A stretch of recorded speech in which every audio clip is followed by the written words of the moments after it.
మాలా మాదిగ జాతిని ఏకం చేస్తూ అంబేద్కర్ జయంతి సందర్భంగా సోమవారం దళిత యువజన ఐక్యవేదిక ఆధ్వర్యంలో గోదావరికని పట్టణంలో అంబేద్కర్ సమత ర్యాలీని ఘనంగా నిర్వహించారు.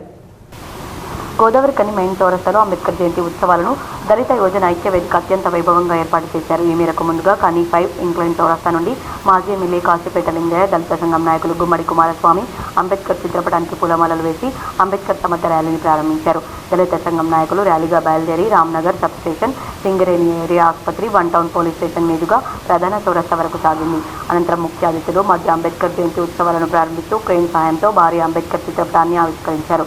అంబేద్కర్ గొప్పతనాన్ని చాటి చెప్తూ సర్వే డ్యాన్స్ ట్రూప్ పిల్లలు నృత్యంతో అలరించారు.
ఈ సందర్భంగా అతిథులు మాట్లాడుతూ సమాజంలో ఉన్న కుల వివక్షత అంతం కావాలని, అప్పుడే రాజ్యాంగ ఫలాలు అందరికీ అందుతాయన్నారు.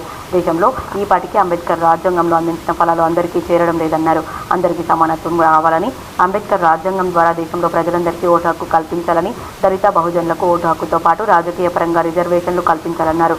అంబేద్కర్ రాజ్యాంగంలో విద్యా ఉద్యోగాలతో పాటు ఆర్థిక వ్యవస్థపై కూడా హక్కును కల్పించారన్నారు. అంబేద్కర్ రాజ్యాంగంలో కల్పించిన రిజర్వేషన్ల కారణంగానే ఒకనాడు అంటరానితనం నుండి మాలా మాదిగలు క్రమక్రమంగా దూరం అవుతూ వస్తున్నారని, ఒకప్పుడు దళితులను ఊరి బయటే ఉంచే పరిస్థితులు ఉండేవని, ఈనాడు కొంతవరకు అంబేద్కర్ రాజ్యాంగం మూలంగానే దళితులకు విద్యా ఉద్యోగాల్లో రాజకీయంగా అవకాశాలు వచ్చాయన్నారు. దేశంలో క్రమక్రమంగా కుల వృత్తులు పోనున్నాయని, ఉద్యోగ అవకాశాలు తగ్గునున్నాయని తెలిపారు. మ్యాన్ పవర్ పూర్తిగా తగ్గి మిషనరీ వ్యవస్థ తెరపైకి వచ్చిందన్నారు. ప్రజలంతా చైతన్యవంతులు కావాలని, ప్రభుత్వాలు ఇచ్చే ఉచితాలకు అలవాటు పడ్డం మానుకొని పనిచేసి బ్రతకడం అలవర్చుకోవాలని సూచించారు. ఇది ఈరోజు అవసరం. ఈ అవసరం నుంచి మనం ప్రయత్నం జరుగుతుంది. ఈ సమాజమే కులాలుగా చీలిపోయింది. ఈ సమాజం మొదటి నుంచి కూడా ఐక్యంగా లేదు. ఎక్కడికక్కడ విచ్ఛిన్నం చేసి పెట్టారు. అది ఉపకులాలు కావచ్చు, కులాలు కావచ్చు, షెడ్యూల్డ్ కులాలు కావచ్చు, బీసీలు కావచ్చు, ఎవరైనా కావచ్చు.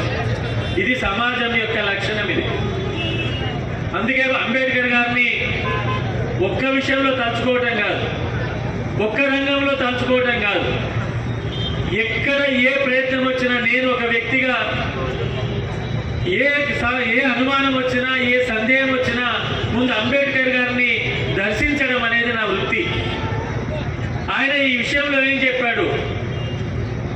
ఇప్పుడు మాలా మాదిగల మధ్య గొడవలు జరుగుతున్నాయి.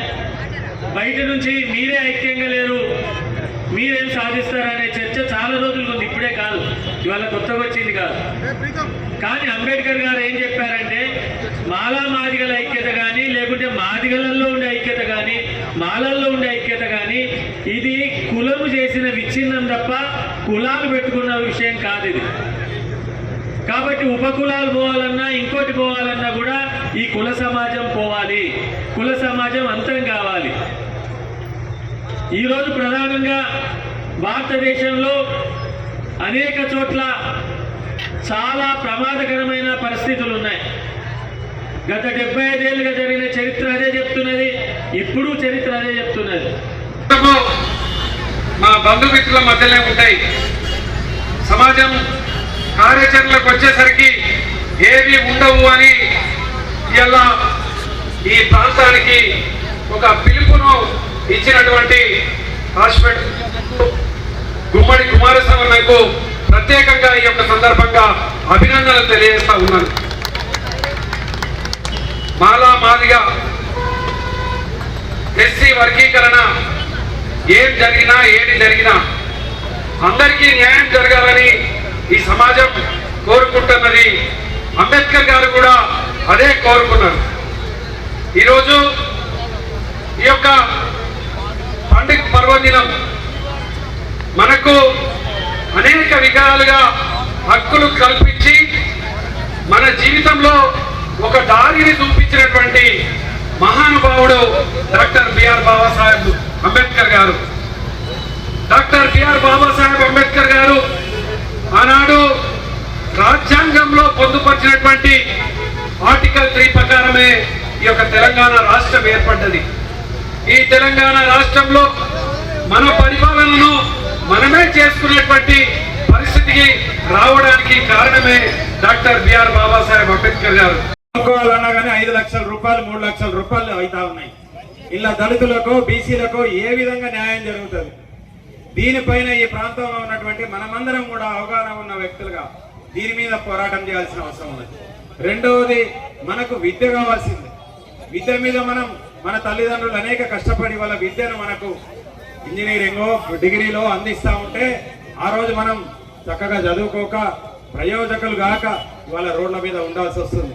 ఇవాళ మనం ప్రయోజకుడు అంబేద్కర్ గారు ఇంత పెద్దగా అయిందంటే ఆ విద్య ద్వారానే అయింది. ఆ విద్యను మనం తీసుకుంటున్నాం కానీ పూర్తి స్థాయిలో అయితలేము. ఇవాళ విద్యను అదేవిధంగా కాంపిటీషన్ ఉద్యోగాలలో కూడా మన వాళ్ళు పోవాలంటే ఇక్కడ ఉన్నటువంటి అంబేద్కర్ స్టడీ సర్కిల్ గతంలో 5 కోట్ల రూపాయలు ఇక్కడికి పెడతామని చెప్పింది.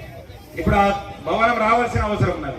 అందులో మన వాళ్ళందరికీ కూడా కోచింగ్కు సంబంధించినటువంటి విషయాలలో ముందుకు తీసుకుపోవాల్సిన అవసరం ఉన్నది. అదేవిధంగా ఏదైతే ప్రభుత్వం ఇస్తున్నటువంటి ఉపాధి అవకాశాలు కానీ మనకు రుణ సదుపాయాలు కానీ అవన్నీ విరివిగా వాడుకోవాల్సిన అవసరం ఉన్నది. ఇవాళ రుణాలు తీసుకొని మన వ్యాపారాలు పెట్టుకుంటే మనం పెద్దోళ్ళం అవుతాం, గొప్పోళ్ళం అవుతాం. ప్రతి ఒక్కరిని కాంపిటీషన్లా తీసుకునే విధంగా మనం ఉంటాం. ఇవాళ ఏ లీడర్షిప్ తీసుకున్నా కానీ దళితులలోనే పెద్ద ఎత్తున చైతన్యం ఉన్నటువంటి జాతే బహుజనులు. ఇవాళ అట్లాంటి నాయకత్వం ఉన్నటువంటి మనం అందరం ఇవాళ ఇక్కడ ఉన్న చాలా మంది కూడా ఏ రాష్ట్రంలో తీసుకున్నా ఎక్కడ తీసుకున్నా కానీ నాయకులుగా ఈ సామాజిక వర్గాలు ఉంటా ఉన్నాయి. మరి ఇన్ని మనం రాజకీయంగా ముంగడికి వచ్చినా కానీ ఈ అసమానతలు ఎందుకు పోలేకపోతా ఉన్నాయి?